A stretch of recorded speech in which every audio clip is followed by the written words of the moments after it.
காப்பாத்துங்க.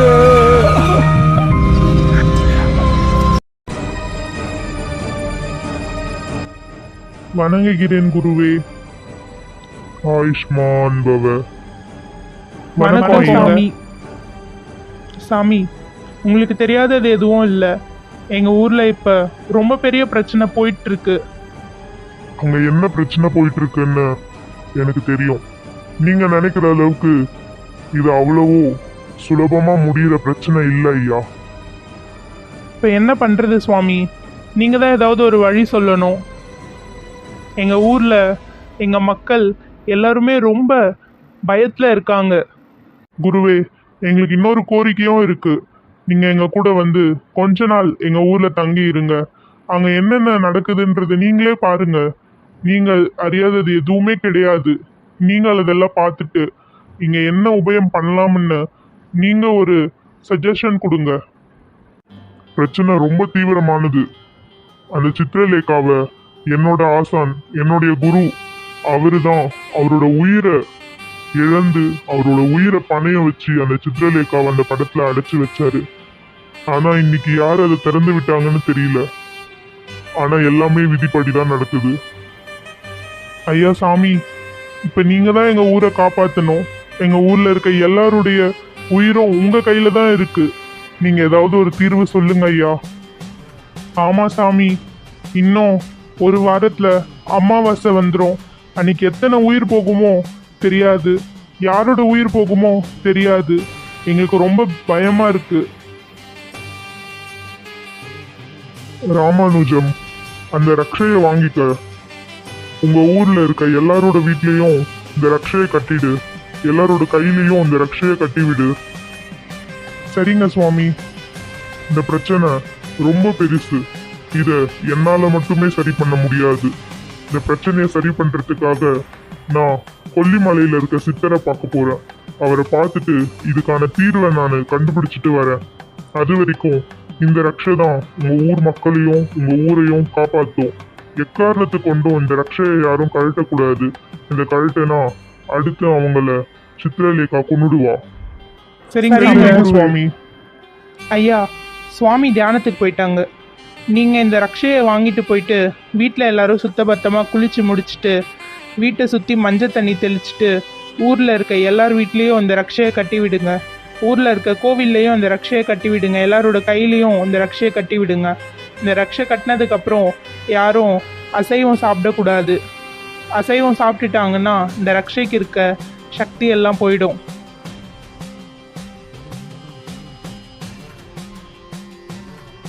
புரோகிதரே, கிளம்பலாமா? போலாம் தலைவரே. மச்சான் ஆனந்து, இது என்னடா கெட்டப்பு? டே அண்ணா, என்னடா இது? என்னடா, நான் தான் நேற்றே சொன்னேன்ல, இதுக்கப்புறம் நீங்கள் எல்லாரும் ஒரு புது ஆனந்தை பார்க்க போறீங்கன்ட்டு. அதனால தான் அப்படியே சும்மா ரஃப் அண்ட் டஃப்பா இப்படி மாறிட்டேன். எது வேஸ்டி ஷர்ட்டு போட்டது ரஃப் அண்ட் டஃப்பா? டே மச்சான், பொண்ணுங்களுக்குலாம் கொஞ்சம் ரக்கடாக இருக்க பாய்ஸ் தான் பிடிக்குமாமே. அதான் இனிமேல் ட்ரெஸ்ஸிங் சென்ஸையும் இடி கொஞ்சம் ரக்கடாக பண்ணிக்கலான்னு முடிவு பண்ணிட்டேன். டே அண்ணா, எந்த ஆங்கிள் பார்த்தாலும் நீ ரஃப் அண்ட் டஃப்பாலாம் இல்லடா, காமெடி பீஸ் மாதிரி இருக்கு. ஐயோ மச்சான். இல்லை லூஸ் பசங்களா, எதுக்குடா என் பேரண்டி கிண்டல் அடிக்கிறீங்க? அவன் அழகுக்கு இந்த ஊர் பொண்ணுங்கள்லாம் விழுந்துருவாளுங்க. அப்படி சொல்லு பாட்டி. என் ராசா அம்பிட்டு அழகா இருக்க வேஷ்டி சட்டையில உங்க தாத்தனை பார்த்த மாதிரியே இருக்கு. ஏன் அவ்வளோ வயசானவன் மாதிரி தெரியுறானா? எனக்கு இருக்கு பயலே, உன் தாத்தா வயசுல இந்த மாதிரி தாண்டா இருந்தாரு அழகா. இப்போ கொஞ்சம் தோல் சுருங்கிடுச்சு. ஏன் பாட்டி, சின்ன வயசுல ஜாஸ்தி தாத்தாவை சைட் அடிச்சிருப்ப போல. தாத்தாக்கு நிறைய கேர்ள் ஃப்ரெண்ட் இருந்தாங்களா? டே சின்ன பேராண்டி, உன் தாத்தாக்கு நான் மட்டும்தான்டா. என்ன தவிர வேற எந்த பொம்பளையாள்கிட்டயும் உங்க தாத்தா பேச மாட்டாரு. ஆனா இப்ப இருக்க பயலுல தான் இருக்கீங்களே. ஃப்ரெண்டுன்னு சொல்லிட்டு ஒருத்தி கூட சுத்துறீங்க, அப்புறம் கேர்ள் பெஸ்டின்னு சொல்லிட்டு ஒருத்தி கூட சுத்துறீங்க, அப்புறம் லவர்னு சொல்றீங்க.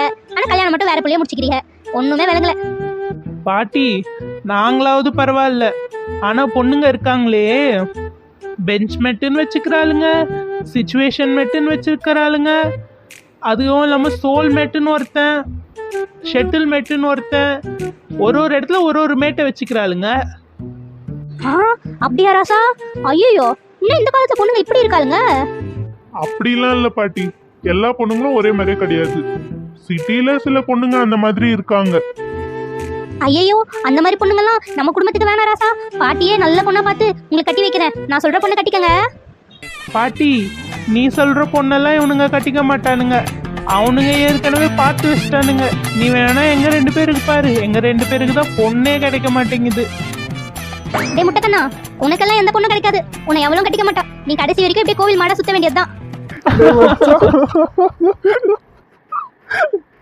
பாட்டி, ஐயோ, என் புருஷன்.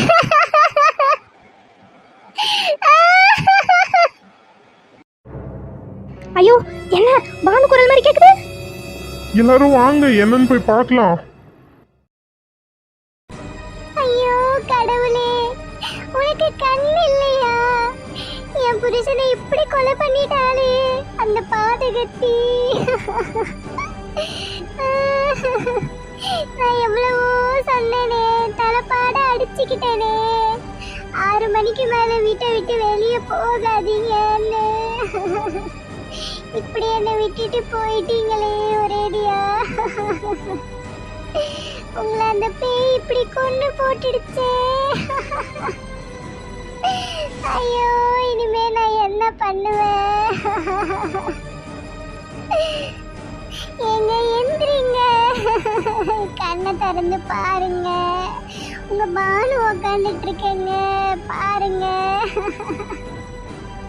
சீக்கிரமா போயிட்டு வரேன்னு சொன்னீங்களே, இப்படி போனாமா அந்த பங்களா முன்னாடி விழுந்து கிடந்திருக்கீங்களே. ஐயோ, நான் என்னன்னு சொல்லுவேன்? எந்திரிங்க. பானு, மனசாத்திக்கடி, அழாதடி. பானுமா, அழாதம்மா, மனசை தேத்திக்கோமா. எங்க எந்திரிங்க, எந்திரிங்க.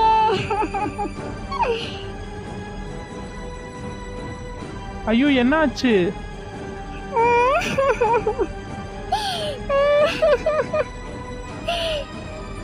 ஏமா, என்னம்மா ஆச்சு? இன்னைக்கு காலையில சரணோட உடம்பு அந்த மாளிகைக்கு முன்னாடி இருந்துச்சு. அதை பார்த்துட்டு அங்க இருக்கவங்க ஃபோன் பண்ணாங்க. அப்புறம் பானுவோட வீட்ல இருந்து போயிட்டு அவனோட உடம்பை எடுத்துட்டு வந்தாங்க. அவன் செத்து போயிட்டு இருக்கான். அவன் உடம்புல ரொம்ப கொடூரமான காயம் இருக்கு. அவன் உடம்புல ஒரு சொட்டு கூட ரத்தமே இல்ல. அப்படியே வெளியே போயிருக்கு அவனோட உடம்பு. பார்க்கவே ரொம்ப கோரமா இருக்கு. அப்போ இதெல்லாமே அந்த சித்ரலேகாவோட வேலையா? இப்போ என்ன பண்றது? ஐயோ, அடுத்து யார் சாக போறாங்கன்னு தெரியலையே. அவ அம்மாவாசைக்கு தானே கொலை பண்ணுவா. நேத்து அம்மாவாசை கூட கிடையாதே. நல்ல வேலை, அந்த மாளிகை தீப்பிடிச்சு எரியறத பார்த்துட்டு நான் உடனே ஓடி வந்துட்டேன். அது பக்கத்துல போல, இல்லைன்னா நேத்தே நானும் இப்படிதான் பணமா கிடந்திருப்பேன் போல. சரி, எல்லாரும் கொஞ்சம் நிறுத்துங்க. அங்க ஒருத்தன் செத்து கிடக்குறான்.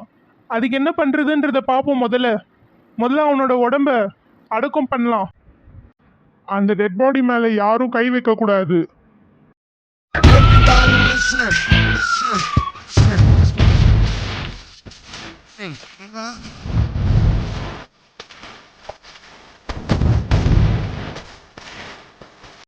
யார் நீங்க? நான் Pandian, Rathnavel Pandian, inspector of police.